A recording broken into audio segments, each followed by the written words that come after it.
Paz a vosotros, hermanos y amigos, transmitiendo la tacita de café desde Mexicali, Baja California, México, en compañía de todos nuestros hermanos de sello. Y este programa, el titular del programa es el Pastor Osvaldo desde Cali, Colombia. Y nosotros esperando que se haga el pastor presente en la emisión en vivo. Vamos a ver si el pastor aparece como por arte de magia. Si nosotros invocamos las palabras cabalísticas Mene, Mene, Tekel, Uparsin, y el pastor Osvaldo aparecerá como por arte de magia. A ver, pastor Osvaldo, hágase presente como el genio de la lámpara. Ahí estamos, pastor. ¿Me escucha? Cambio. Bueno, como siempre, un saludo cordialísimo para todos ustedes, mis hermanos, en cualquier lugar de Colombia y del mundo donde nos están sintonizando, donde nos están viendo y donde queremos compartir con todos ustedes este gran regalo que Dios nos ha dejado, que es la palabra de Dios. Estamos analizando la carta a los Hebreos, así que todos sean bienvenidos. Pastor Gamaliel, un saludo cordial, un abrazo fraternal y para adelante.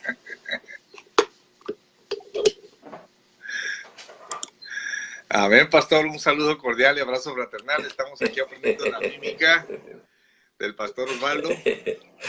Y pastor, estamos bien emocionados aquí en Hebreos capítulo 9. Leo desde el 1. Tenía empero también el primer pacto reglamento del culto y santuario mundano, porque el tabernáculo fue hecho el primero, en que estaban las lámparas y la mesa y los panes de la proposición, lo que llaman el santuario. Tras el segundo velo estaba el tabernáculo, que llaman el lugar santísimo, y nos quedamos en el 4, pastor, el cual tenía un incensario de oro y el arca del pacto, cubierta de todas partes alrededor de oro, en la que estaba una urna de oro, que contenía el maná, y la vara de Aarón, que reverdeció, y las tablas del pacto.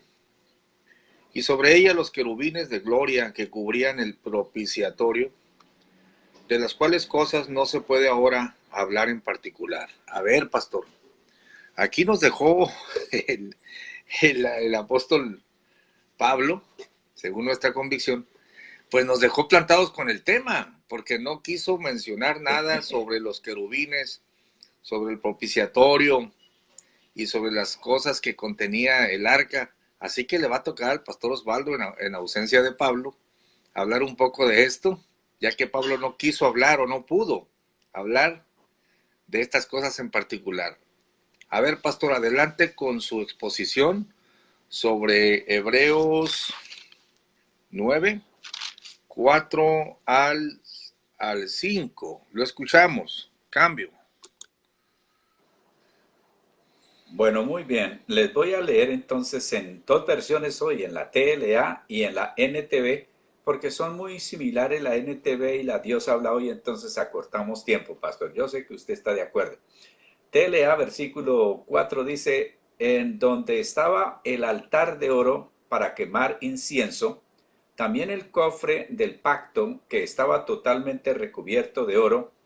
En el cofre había una jarra de oro que contenía maná, el bastón de Aarón, que había vuelto a florecer, y las tablas con los 10 mandamientos. Encima del cofre se pusieron las estatuas de dos seres alados, los cuales cubrían con sus alas las tapas del cofre y representaban la presencia de Dios, pero de momento no hace falta entrar en detalles. Bueno, pastor, mire, Pablo dice, o el escritor a la carta a los Hebreos, no es necesario hablar de todas estas cosas. Le leo NTV. En esa sala había un altar de oro para el incienso, un cofre de madera conocido como el Arca del Pacto, el cual estaba totalmente cubierto de oro.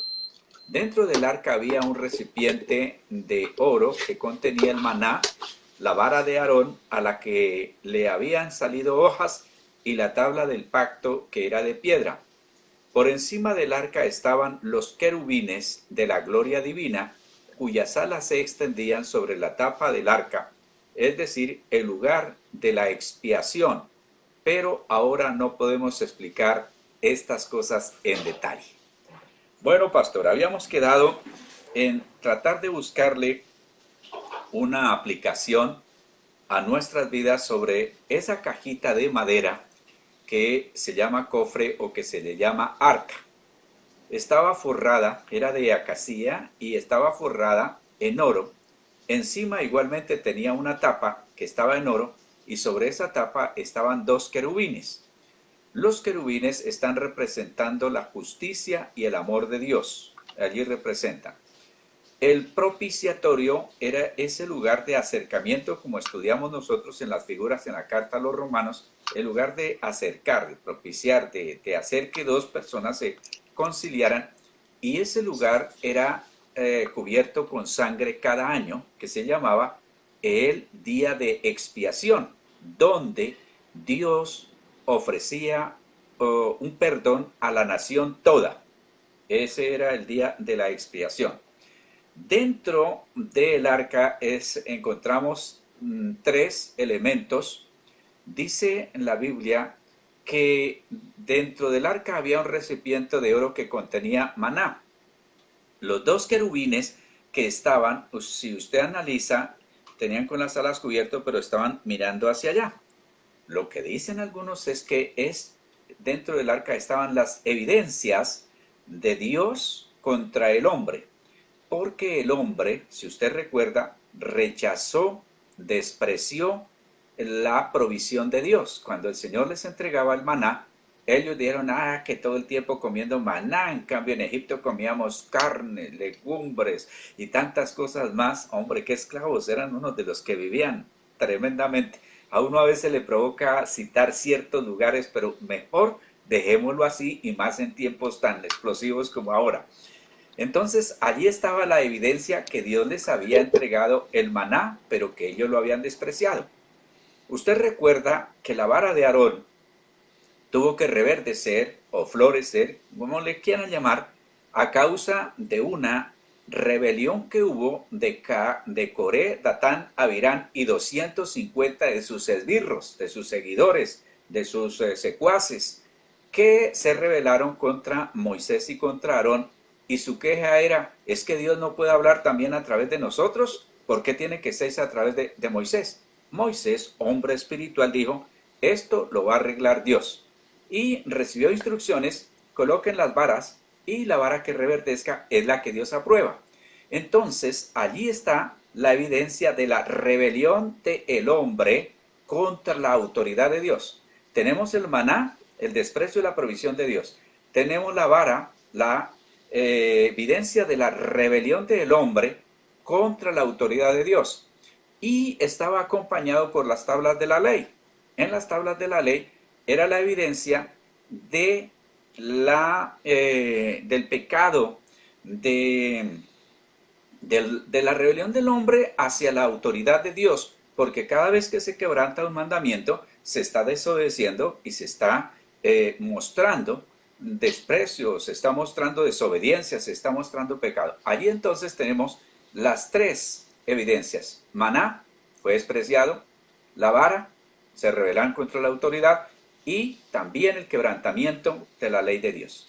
Entonces los querubines cubrían y miraban esa evidencia.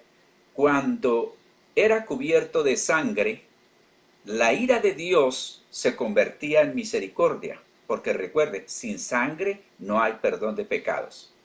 Pero un día ya se cumplió, ya no la figura, sino se cumplió aquel sacrificio eterno, que es cuando Jesucristo en la cruz del Calvario derrama su sangre y cubre no solamente la rebelión del hombre con la provisión de Dios, con la autoridad de Dios, con el quebrantamiento, sino todos los pecados, porque la sangre de Jesucristo, como vamos a ver aquí en este mismo capítulo y más adelante, es un sacrificio eterno. Así que todo el tiempo, Pastor Gamaliel, ese sacrificio que Jesús hizo cubre los pecados pasados, presentes y futuros de un ser humano para poder ser libre. Y Dios nos mira no la evidencia que hay, sino la sangre de su Hijo que ha sido derramada. Por eso sigue vigente cuando dice, la sangre de Jesucristo nos limpia de todo pecado. Cambio.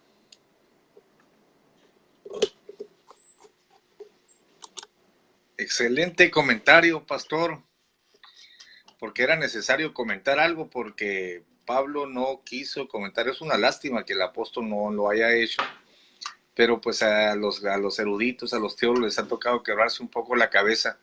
Fíjese, pastor, que una de de los sujetos o de los seres más misteriosos que hay en la Biblia son los querubines. Por ejemplo, cuando hablamos de serafines, el significado es claro, significa encendidos. Tienen 6 alas, ¿no? Los ángeles prácticamente son mensajeros, pero los querubines son son los seres más misteriosos de la corte celestial. Se dice que el diablo era un querubín, o querubín cubridor. Y pastor, siempre se les asocia con los misterios de Dios. Vemos que cuando el hombre peca, por ejemplo, pone el Señor una espada de fuego que cuidaba el árbol de la vida y dice, y querubines a cuidar. Puso al oriente de Edén querubines. Y siempre los querubines metidos con las cuestiones de Dios. Ahora los vemos ahí mirando hacia el tabernáculo del testimonio, con las alas extendidas, parece como que una punta tocaba con la otra punta, ¿no? Y así exactamente, extendidas. Y en relación, los querubines siempre aparecen en relación con la redención. En este caso vemos ahí la vara de Aarón, el maná.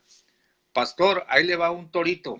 Mire, el pastor Genaro, que usted lo conoció ahí en el bosque de la ciudad, que es colega suyo porque ambos tienen el cráneo igual, ¿sí? Carecen de cabello. Y dije, mira que los hermanos tienen su estilo. Él me preguntó y me dijo, Pastor Gamaliel, al que venciere, yo le daría a comer del maná escondido. Y es que ese maná escondido tiene su antecedente, pastor, ahí en ese maná, cuando rechazaron y que se acuerda que guardaron de más y se les engusanó el maná. Dijo el Señor a Aarón y a Moisés, tomen un poco de maná y guárdenlo para testimonio de las generaciones venideras. Y ese es el maná que estaba en esa urna, ¿no? Entonces, a saber qué será ese maná escondido que nos va a dar a comer el Señor allá en el reino de los cielos. No sé si pastor, en este punto abriríamos el micrófono, porque creo que en sala va a haber muchas preguntas o comentarios. ¿Por qué estas 3 cosas se esconden ahí? ¿O qué tiene que ver esto con la sangre, no? Déjeme saludar a Guillermo Martín, que está viendo el video. Lázaro Yáñez dice saludos. La doctora Brigitte Nayibe Ceballos está en sintonía.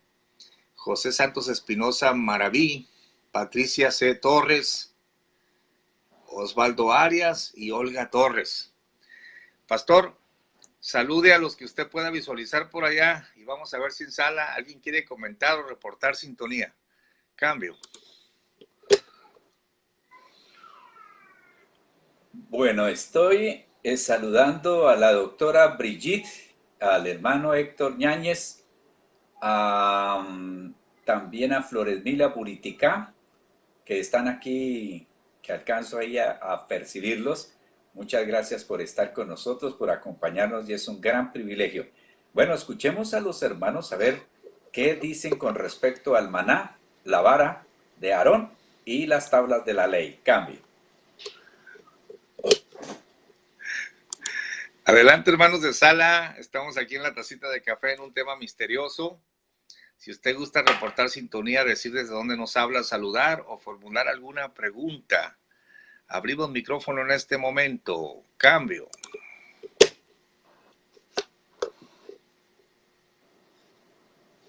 Vamos a ver si se animan, pastor. A ver si alguien en sala quiere comentar, probablemente sea muy rápido para abrir sala, digo, para abrir micrófono.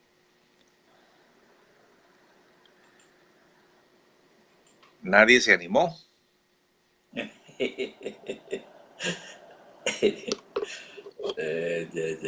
Bueno, es un tema misterioso, difícil. Vamos a salir adelante. Pastor, yo sé que es un tema difícil, pero ¿por qué por qué tendrían que ser estos tres símbolos ser cubiertos por la sangre?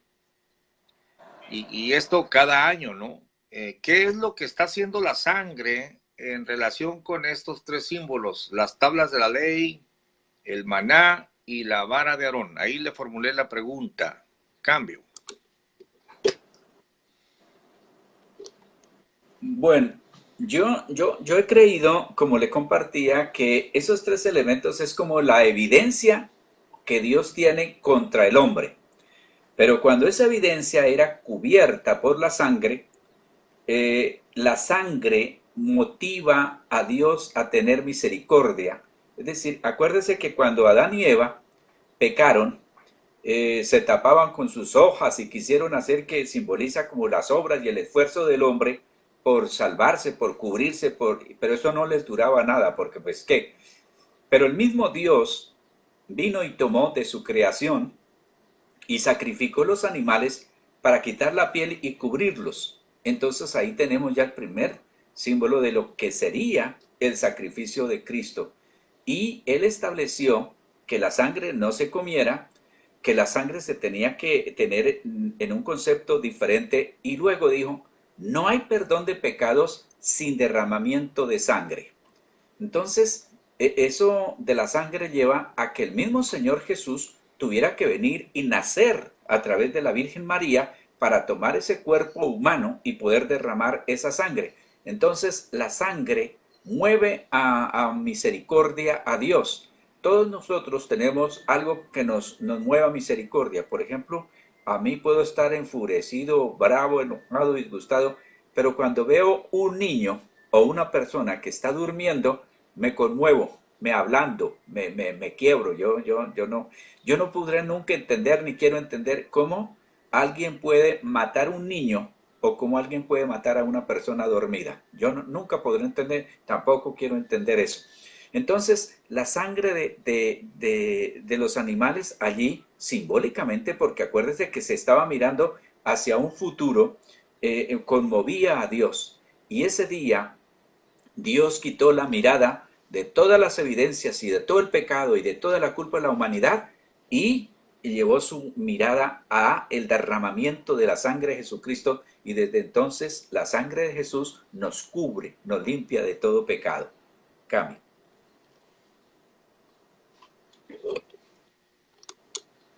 Amén. Cuando se habla del maná, pastor, cuando se habla del maná es como participar es el pan del cielo, ¿no?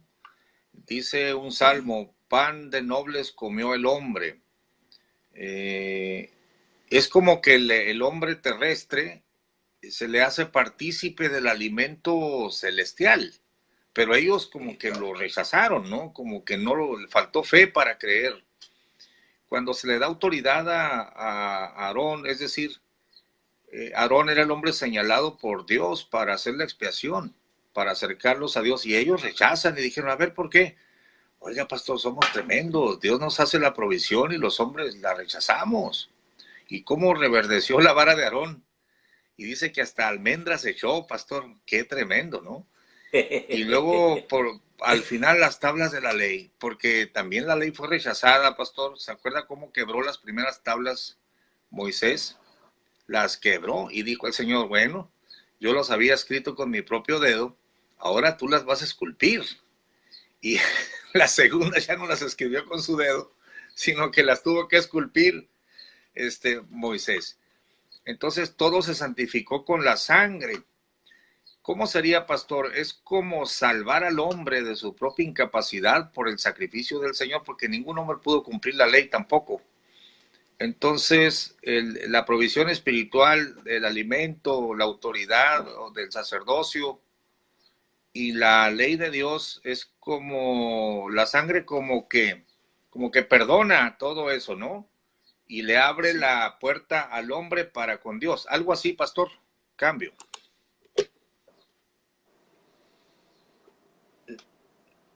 Sí, pastor. Recuerde que el apóstol Pablo dice, por sangre habéis sido comprados, a precio de sangre habéis sido comprados. Entonces, lo que usted está describiendo allí es cierto. El hombre quebrantó, pero el costo para que se reconciliara el hombre con Dios o Dios con el hombre, porque realmente la iniciativa fue de Dios, fue el precio de sangre, la sangre de nuestro Señor Jesucristo.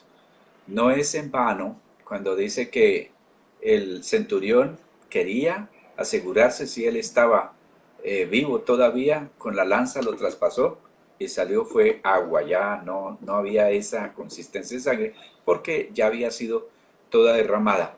Y con respecto al maná escondido, usted lo ha dicho, es participar de ese pan del cielo. Y el Señor Jesús dijo, yo soy el maná, yo soy el pan del cielo, el que de mí comiere.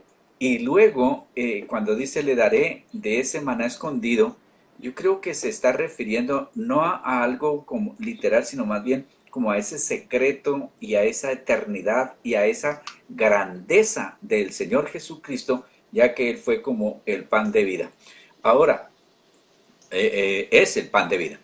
Ahora, pastor, por ejemplo, es bonito saber que con el maná sucedían cosas extraordinarias. Una, el día viernes tenían que recoger para el día viernes y sábado, en la mañana el viernes, y no se podría, no se dañaba. Pero si llegaban a hacer eso otro día, sí se les dañaba, se podría. Vean lo misterioso. Dos, yo creía que siempre era que les entregaban y se tenían como que comer ese maná. No, era algo que ellos podían preparar, tortas, y que podían hacer diferentes alimentos, algo así como parecido, pero yo creo que en una extensión más grande todavía, como el maíz, que del maíz se sacan arepas, se sacan tantas cosas. Pues ese alimento del cielo era tan nutritivo, tan especial, que ellos podían hacer varias cosas, no tenían por qué quejarse, al contrario, debían de ser agradecidos. Pero esa naturaleza pecaminosa, rebelde, cansona, desagradecida, ingrata del ser humano, lo lleva a que nunca esté contento con lo que tiene. Cambio. No, pastor, imagínese comer pan del cielo. El otro día estaba investigando qué significaba maná. Y como usted lo sabe, la Biblia misma tiene la definición. Significa, ¿qué es esto? Cuando lo agarraban y dicen, manja. ¿Qué es esto? Cuando cayó, manja, y quedó maná. Y un pastor le puso el nombre a su ministerio, Ministerios Maná. Y le dije yo, oiga, ¿usted sabe lo que significa maná? Y no sabía el pastor, y ya le puse el texto y mire, significa manja. ¿Qué es esto? Y es el pan de nobles, pastor. Aquella torta que se comió Elías, pues era una torta sobrenatural, pastor. Y con ella caminó 40 días y 40 noches. Yo quiero comerme una torta de esas. No tan, me gustan las tortas ahogadas de allá de Guadalajara con la hermana Rosy, Eh, pero me gustaría una vez, algún día que un ángel me dejara una torta como la que le dejó Elías, y para caminar 40 días y 40 noches, pastor, con esa torta del cielo. Gloria a Dios. Vamos a avanzar al verso 5, pastor. Dice que no se puede hablar de estas cosas en particular, pero dice el verso 6, y estas cosas así ordenadas en el primer tabernáculo, siempre entraban los sacerdotes para hacer los oficios del culto. Mas en el segundo, o sea, en el segundo tabernáculo, solo el pontífice, una vez al año, no sin sangre, la cual ofrece por sí mismo y por los pecados de ignorancia del pueblo. Dando en esto a entender el Espíritu Santo que aún no estaba descubierto el camino para el primer santuario, entre tanto que el primer tabernáculo estuviese en pie. A ver, pastor, por favor, del 6 al 8 en sus versiones, porque mi arcaica Reina Valera me confunde un poquito. En el verso 8 está hablando de dos santuarios, y entre tanto que el primer tabernáculo, el primer lugar estuviese en pie. Vamos a ver cómo dicen sus versiones y escuchamos su comentario. Cambio.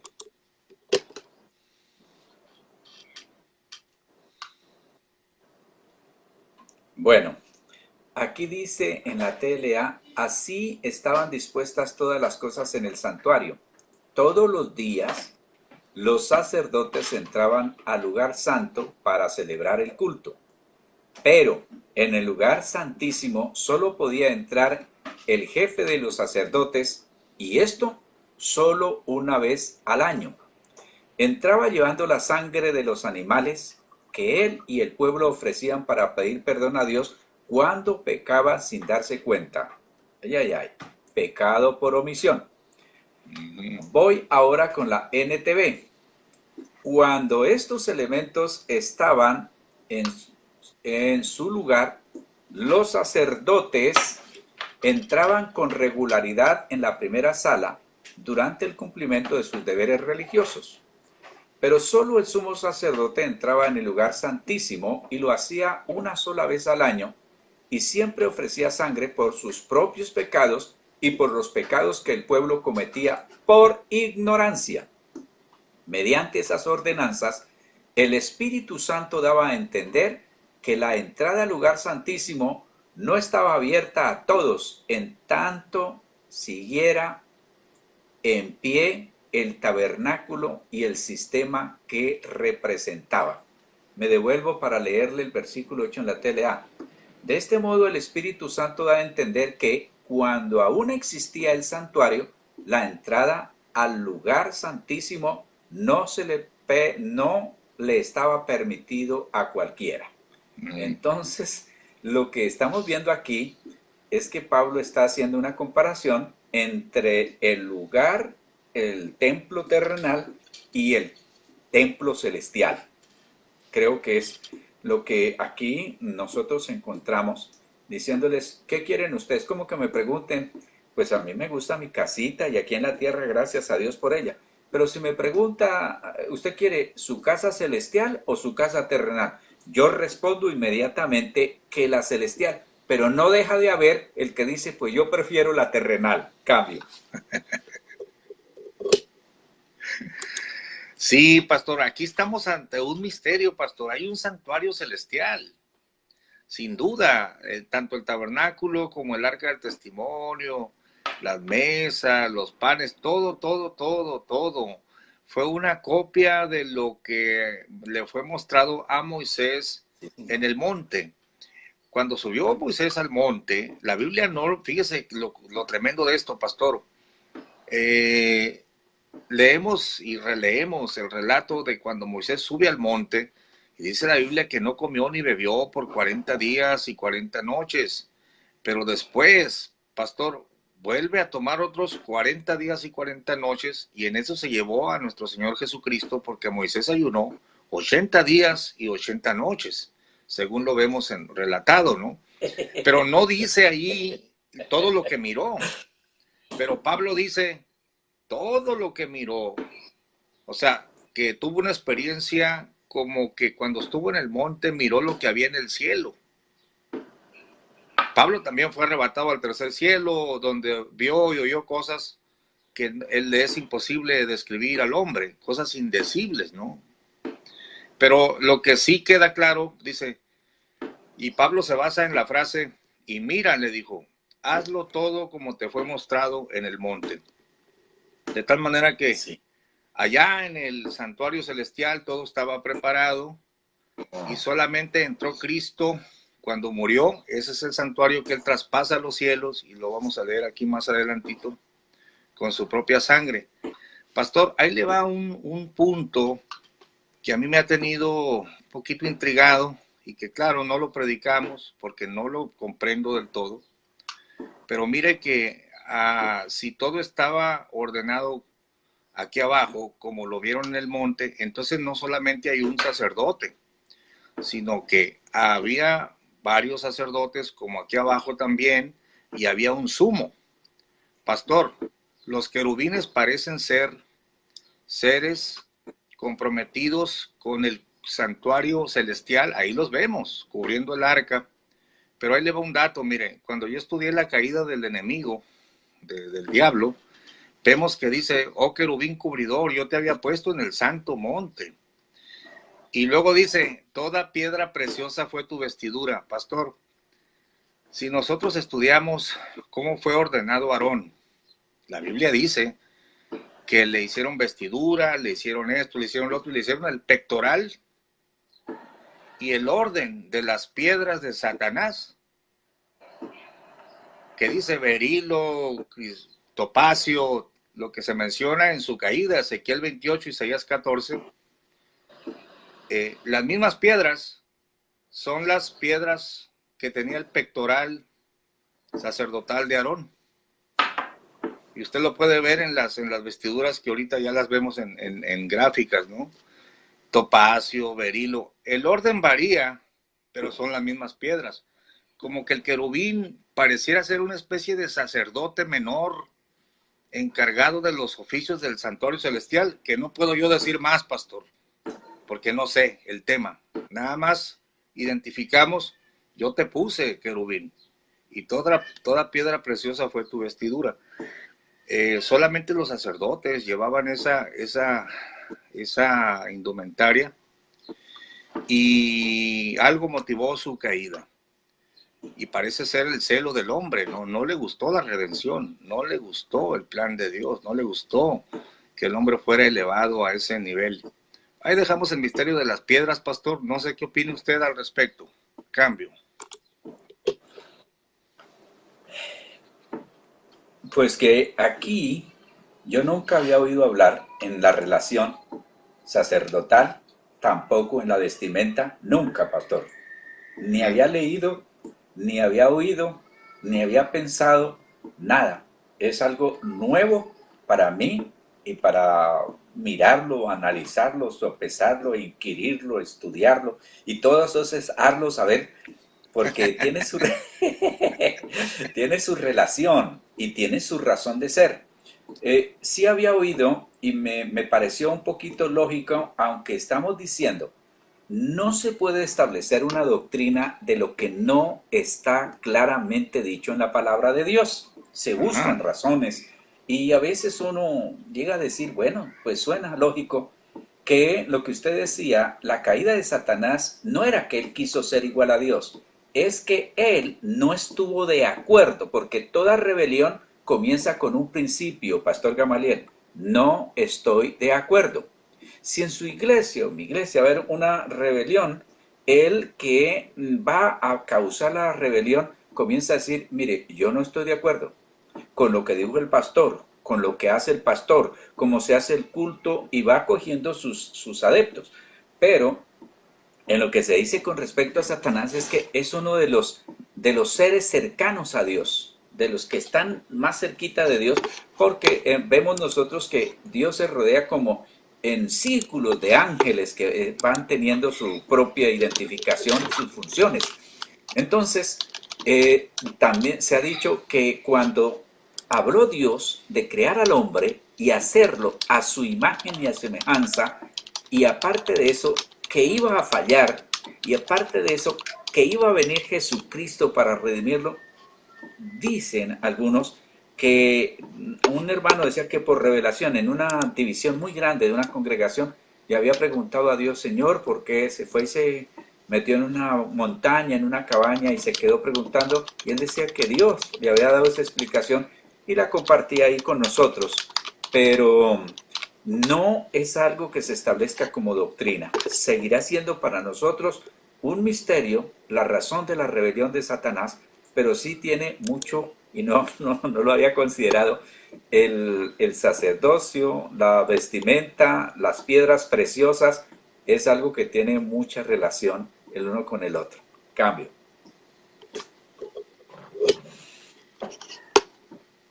Sí, sí, pastor.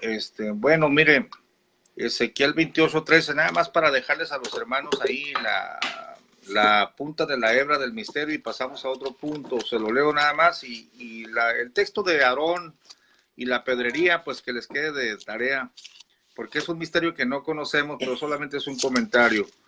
Ezequiel 28:13, y dejamos el punto ahí, pastor, para avanzar. Y claro que no vamos a hacer una doctrina de tal cosa, pero esto es escritura. A ver, te lo leo, pastor, y avanzamos. 28:13, dice así.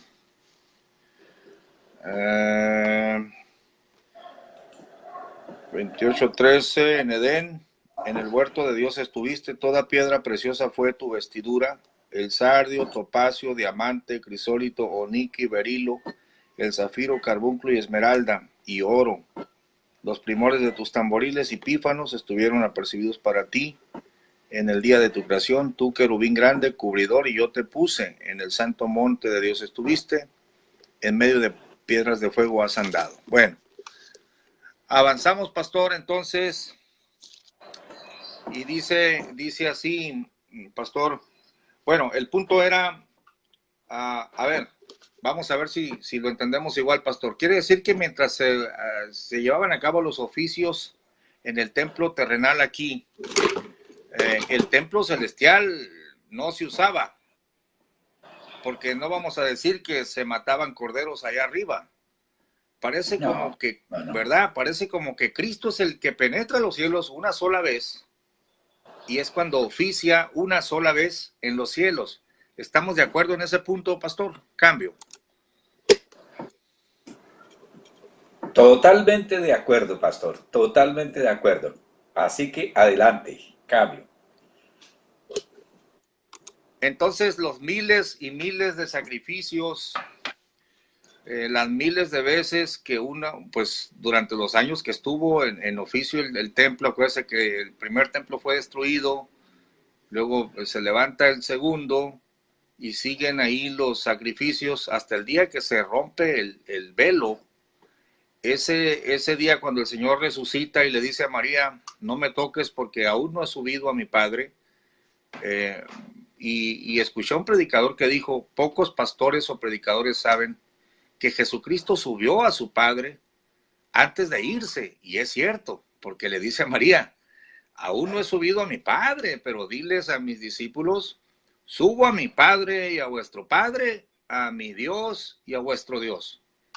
Entonces la razón de que no me toques, y eso lo puede ver cualquier hermano, el sumo sacerdote era un hombre común y corriente, bueno, no tan común ni tan corriente, pero era un hombre que vivía entre el pueblo, pero cuando era apartado para el día del Yom Kippur, o sea, el día grande de la expiación, se tenía que lavar y se tenía que lavar varias veces, y ni su esposa ni nadie ya podía tocarlo, pastor, porque ya se separaba de su esposa, de sus hijos, y se ponía las vestimentas. Usted sabe que hay una leyenda, no es tanto leyenda, sino algo que no está en la Biblia, porque el otro día me puse a buscarla y allá en el canal con Rodrigo les dije, a ver, yo reto a cualquier hermano, pero un reto amable, ¿no? Que me diga dónde está el pasaje de las campanitas que sonaban para cuando entraba con pecado el sumo sacerdote y que lo amarraban con un lazo del pie y que si las campanitas dejaban de sonar, lo sacaban a rastras. Le dije, ¿dónde está eso en la Biblia? No, pues no está. Eso viene de la tradición judía y que no dudo que haya podido ser verdad, pero no no quedó consignado en la Biblia, ¿no? Esas campanitas y ese lazo que le amarraban al sacerdote. Pero el caso es de que sí debía entrar sin pecado, habiéndose lavado, aunque entraba con pecado porque la misma sangre que él iba a ministrar era también para él, primero, dice ahí la Biblia, ¿no? Pero no podía él andar sucio o haber tenido relaciones sexuales antes de entrar. Entonces, por eso el Señor le dice a María, no me toques. Pero porque iba a penetrar los cielos, a oficiar. Pero pastor, estuvo por 40 días aquí en la tierra, apareciéndoseles por 40 días y hablándoles del reino de Dios. Entonces, pero después de los 40 días, al último que se le aparece es a Tomás, y a él sí le dice, tócame. Tomás, mete tu dedo aquí. A María le dice, no me toques. Pero a Tomás sí le dice, toca mis manos y mete tu mano en mi costado. Cambio. Son interesantes todas estas situaciones que se dan, porque sí, el sumo sacerdote era un hombre, llamémosle, normal y corriente, hasta cuando era separado o consagrado a un trabajo o a una función. Vivía una vida normal, pero cuando él iba a entrar al día de la expiación, tenía que bañarse, tenía que vestirse, tenía que estar bajo ciertas normas para poder entrar allá a la presencia de Dios, al lugar santísimo. Entonces, de allí, Pastor Gamaliel, es donde el sacerdote es un hombre, el sacerdote católico es un hombre común y corriente, pero luego que se coloca allí la cintica esta, ya no es un hombre común y corriente, sino que tiene poder para perdonar y todas estas cosas, haciendo como esa comparación, esa analogía allí. Pero pastor, no se trata de el hombre terrenal, sino se trata de esa función de sumo sacerdote según el orden de Melquisedec y según ese propósito de Dios, ese plan de salvación de Dios nuestro Señor. Y sin lugar a duda, esto también lo utilizan mucho la entrada del Señor al templo, lo utilizan los adventistas, lo utilizan por ahí otros grupos para dar una explicación de qué fue lo que sucedió. Y es muy importante cómo no se deja tocar de María Magdalena, pero luego sí de Tomás. Y él le aclaró y le dijo, no me toques porque no he subido, porque no he ido al Padre. Bien interesante eso. Y luego Bien sí, interesante. en otras palabras, él fue y volvió. Y Sí. tiene que ver porque dice que bajó a las partes más profundas de la tierra durante sus 3 días de muerte. Pero después de resucitado dice que subió por todo lo alto, llegó hasta lo máximo. Y presentó, ya está hecho, y se regresó a confirmar muchas cosas que a propósito también mucha gente desconoce cuántas cosas enseñó el Señor Jesucristo después de resucitado, porque la gente le gusta ir de salto en salto así.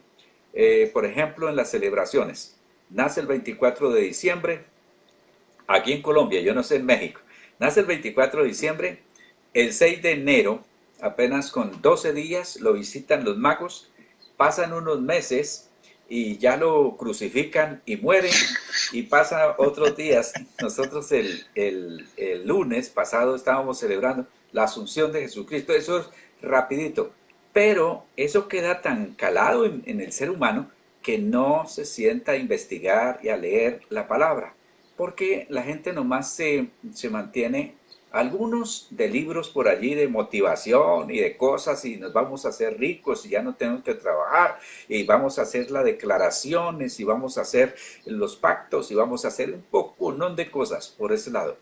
Y leen libros sobre eso, pero no escudriñan la Biblia. Para mucha gente el mandamiento es escudriñar las escrituras porque es donde uno lee y tiene que buscar razones, como que fuera convirtiendo cada texto en una pregunta. ¿Y esto qué es? ¿Y cómo es aquí? ¿Y por qué? Cuando ya no se entendió, dijo el Señor, maestros tiene la ley, para que pregunten. Cambio. No, pastor, y estamos en continuo estudio, en continua escudriñamiento de la palabra. Eso que usted mencionó es bien importante. Jesucristo abarca los tres ámbitos para que en el nombre de Jesús se doble toda rodilla de los que están en el cielo, en la tierra y debajo de la tierra. O sea que los tres ámbitos durante su muerte y su resurrección y antes de su ascensión y después abarca todo. Jesucristo se apoderó de todo, pastor. Jesucristo es el Rey de Reyes y Señor de Señores. Aquí este tema es interesantísimo. Entonces quiere decir que el Espíritu Santo daba a entender que mientras que aún no estaba descubierto el camino para el santuario o sea, el del cielo, entre tanto que el primer tabernáculo estuviese en pie. Una mención de los adventistas, pastor, del séptimo día, que son los papás de los testigos de Jehová.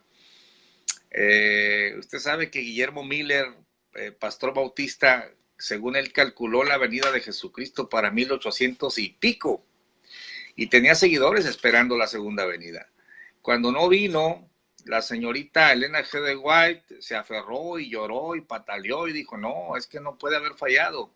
Y después otro, junto con ella, se inventan que en esa fecha en realidad Jesús penetró el santuario celestial, 1800 y pico, digo pico porque no me interesa la doctrina, no tengo el dato exacto, pero luego se forman los adventistas del séptimo día, y los testigos de Jehová hicieron lo mismo. Jesucristo iba a venir en 1914, pero como no vino, entonces fue entronizado rey en 1914. Y ahí tenemos las fechas. Hace poco, pastor, me llegó un hermano aquí a presentar, el hermano Van Quintero, me llegó presentándome un hermano, creo que de Costa Rica, muy educado, doctor en medicina, muy apuesto el muchacho, muy casado, de dinero, que venía a Mexicali a fundamentar una iglesia, traía recursos. De hecho, me dijo que si le ayudaba a buscar un local, pero él me dijo, yo soy enviado a predicar el mensaje del ángel, del cuarto ángel del Apocalipsis. El ángel que dice, temed a Dios y darle honra. Vi otro ángel volar por el medio del cielo, de corte adventista, pero de una doctrina rara, ¿no? Una rama. Ah, caray, dije, pues yo soy enviado a predicar a Jesucristo, no el mensaje del cuarto ángel. Pero tanta cosa que hay, pastor, cuando se toma un misterio de la Biblia y se quiere hacer doctrina de cosas que en realidad no conocemos bien. Pastor, aquí nos estamos ciñendo con mucho cuidado a lo que estaba explicando el apóstol Pablo, cosas de las cuales no quiso comentar, pero otras sí dice claramente que mientras estaban los oficios del santuario terrenal, el otro estaba cerrado. Adelante entonces con el siguiente verso, pastor.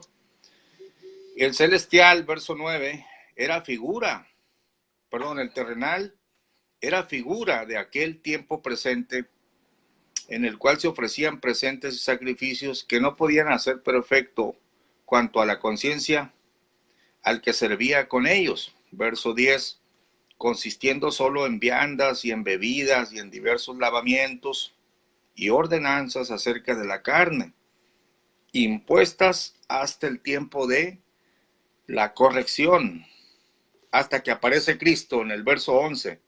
Pero me gustaría que leyera, pastor, el 9 y el 10 en las versiones. Escucho su comentario y abrimos micrófono en sala. Cambio.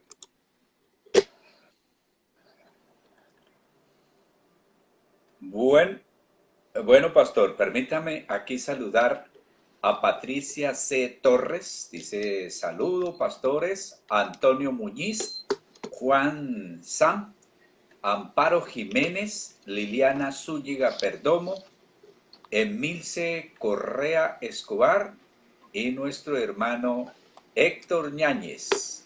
Dice el cuarto ángel, interesante, no se me salga del tema. Hermano Ñáñez, hágame el favor que estamos en Hebreos. Bueno, le leo los versículos 9 y 10 en la TLA. Dice, todo esto se hizo así para mostrarnos lo que ahora es más importante. Me gusta. No podemos sentirnos perdonados solo por haber ofrecido ofrendas y sacrificios en el culto. Todo esto son reglas que tienen que ver con comidas, bebidas y ceremonias de purificación que nos preparan para el culto. Las reglas indican lo que se debe de hacer, pero no nos ayudan a cambiar nuestra manera de vivir. Esas reglas sirven solo mientras Dios no las cambie por algo mejor. Cumplió su función. Ahora le leo en la NTV, dice el versículo 9, esta es una ilustración que apunta al tiempo presente. pues las ofrendas y los sacrificios que ofrecen los sacerdotes no pueden limpiar la conciencia de las personas que los traen, pues ese sistema antiguo solo consiste en alimentos, bebidas y diversas ceremonias de purificación, es decir, ordenanzas externas que permanecieron vigentes solo hasta que se estableció un sistema mejor. Pastor Gamaliel, una y otra vez se dice que la ley cumplió su función, que eso tenía su objetivo, propósito, razón de ser, pero que ya estamos libres porque en Cristo comenzamos una nueva dispensación, un nuevo pacto, una nueva forma de Dios tratar al ser humano. Y lo más bonito, lo hace por gracia. Gracia es regalo, don no merecido. Entonces, Dios lo hace porque quiere, porque nos ama, porque Él es Dios. No merecemos la salvación. No merecemos estar aquí hablando de Él, pero por gracia Dios lo permite. Cambio. Amén, pastor. Por la sangre del propiciatorio. Qué precioso, pastor. Mire, vamos a abrir micrófono, faltando 10 minutitos, a ver si alguien quiere saludar, alguien quiere comentar, y a la vez quiero presumir, quiero probar el nuevo sistema. Debe de salir muy bien ahora el saludo de los hermanos. Vamos a ver si alguien quiere reportar sintonía o formular alguna pregunta. Adelante, hermanos de sala, cambio. Vamos a ver, pastor, si ahora sí se animan. Bendiciones, saludos, Pastor Osvaldo, Pastor Gamaliel. Después de tanto tiempo, primera vez que tengo la oportunidad de estar escuchando la tacita, ahorita que aproveché la cola con uno de los compañeros de trabajo.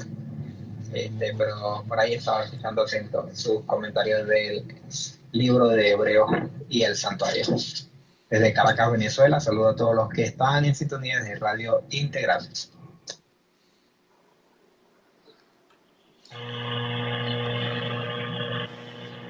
Mi hermana Rosy.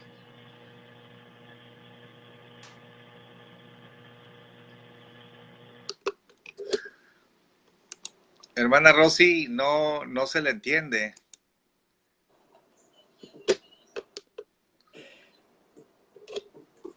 A ver, hermana Rosy, inténtelo de nuevo porque no salió la voz. Cambio. Sí, hermano, reportando sintonía acá desde Guadalajara, Jalisco. Tenía conectado una bocina con el teléfono, yo creo que por eso. Pero sí, estoy atenta aquí. Interesante tema, yo creo. Siempre Dios nos enseña algo. Así que desde la mañana, como que estamos con el mismo tema de eso, ¿no? Del lugar santísimo, del lugar. Como que Dios nos está hablando hoy todo el día con el mismo tema y pues aquí reportando sintonía. Cambio. Vamos a ver quién más. Reportándome desde Panamá, Danitza Rodríguez. Bendiciones a todos los hermanos, ya sea por Facebook, acá también los hermanos en sello y por Radio Integral. Pastores, está excelente el tema y me quedaba en el versículo 9 que están ustedes compartiendo sobre, hablando sobre, las ofrendas y los sacrificios. Hablan sobre alguno para perfeccionar la conciencia de los que celebran ese culto. Decía, la conciencia, ¿verdad? No puede ser perfeccionada por medio de estos actos de fe. Y solo sabemos, ¿verdad? Así lo creo, que puede ser perfeccionada al nosotros introducirnos a la presencia de Dios, en donde podemos discernir con claridad la verdad y sabemos que esa verdad nos va a guiar a toda verdad, la palabra del Señor, todo lo que representa hoy nuestras vidas. Hace un rato ustedes hablaron algo sobre todas estas cosas que se daban y dije, cuán importante es, ¿verdad? Sabemos que lleva mucho para profundizar, pero creo que nosotros debemos estar claros en todos los puntos importantes que son necesarios para nuestras vidas, lo que representa hoy ese sacrificio, todo lo que se hacía antes y hoy para nuestras vidas. Cambio.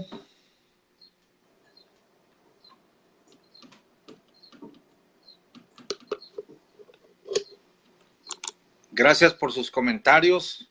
Mire, pastor, mire, los comentarios de nuestros hermanos están bien entrados en el tema. Me gustó el comentario de Danixa en el sentido de que hay mucho misterio alrededor, pero hay unos puntos claros. Y pastor, alguien que está sano en su mente, en su espíritu, no va a ser doctrina de las pedrerías de Satanás. No, aquí lo que está claro es lo que usted está diciendo y lo que Danixa y los hermanos están captando. ¿Cuál es? Jesucristo es superior. Desde el principio viene Jesucristo ganando, viene quedando como el campeón. Ahora no solo de ángeles, de los profetas, de todo, sino que ahora viene quedando con un sacerdocio superior a los sacerdotes, pero ahora los supera los mismos sacrificios con su propia sangre. Esos puntos son los que debemos de tomar, esos puntos son los que debemos predicar, porque es precisamente, ¿cómo decirlo, pastor? El meollo, el punto focal del libro, ¿no?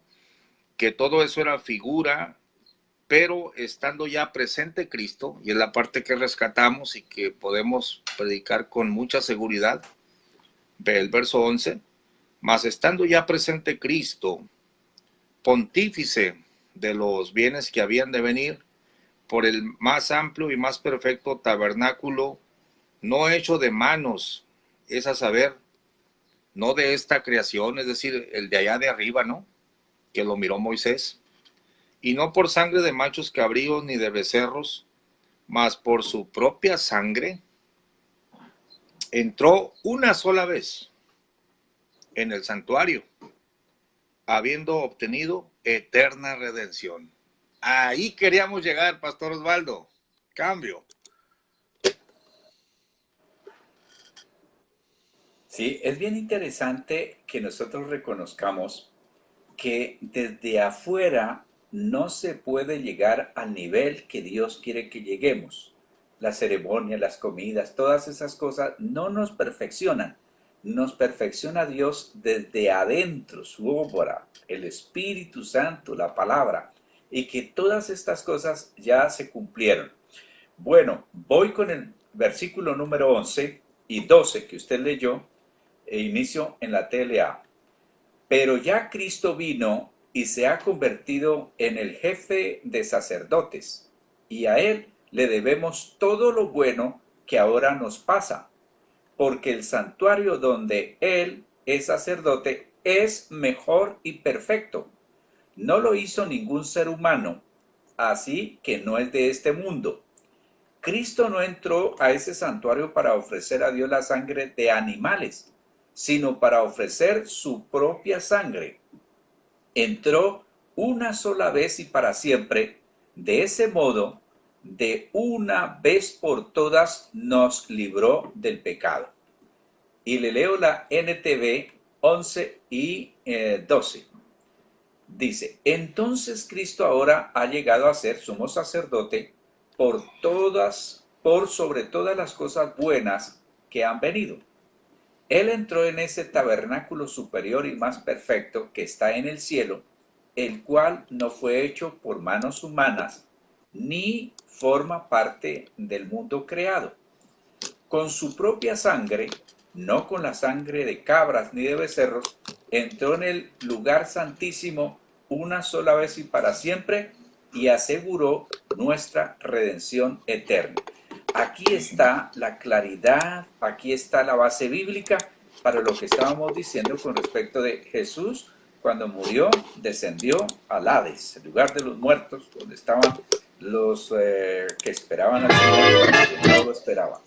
Pero luego, cuando resucita, no me toque porque tengo que ir al Padre, fue al Padre. En esa ida al Padre, antes de encontrarse con Tomás, es donde sucedió lo que estamos ahora nosotros leyendo en la sagrada palabra de Dios, la Biblia, en la palabra de Dios. Allí entró, ofreció su sacrificio, ya no él no llevó unas botellas o unas vasijas con sangre de cabras, nada, es su propia sangre la que presentó, y me gusta muchísimo cuando nos dice, y aseguró nuestra redención eterna, siempre y cuando estemos en Cristo, porque si no, nos confiamos y la cosa puede ponerse complicada. Cambio. Pastor, lamentablemente se nos ha acabado el tiempo. Son las 12 en punto. El tema está pero hermoso, maravilloso. Gracias, hermanos, por habernos acompañado. Finalmente saludo a nuestra hermana Bertalicia Hernández Díaz. Bendiciones, pastores. Aura Córdoba, Dios les bendiga, pastores. Alejandra Íñiguez. Y nuestra hermana Aura pone la bandera de Colombia. Me parece que es la bandera colombiana. Sí. O no sé si estoy equivocado, pastor. Bueno. Gracias, pastor. Despídase entonces de la audiencia. Lo espero mañana, si Dios nos presta la vida, en la tacita de café. Y ahorita que usted se despida, le pongo la música. Adelante, cambio. Bueno, pues un saludo cordial, un abrazo fraternal para usted, pastor, y para todos los demás. Que Dios los bendiga. Si Dios nos presta la vida, así. Mañana estaremos una vez más en la tacita de café. Hasta la próxima, si Dios nos lo permite. Este fue el pastor Osvaldo y el pastor Gamaliel en la tacita de café, en el recorrido del libro de Hebreo. Los esperamos mañana, hermanos. Saludo cordial, abrazo fraternal, dice el pastor Osvaldo, desde Mexicali, Baja California. Nos vemos, pastor. Dios le bendiga.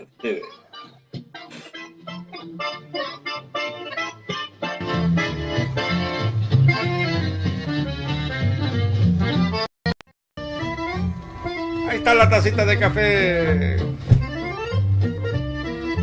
La tacita de café, la tacita de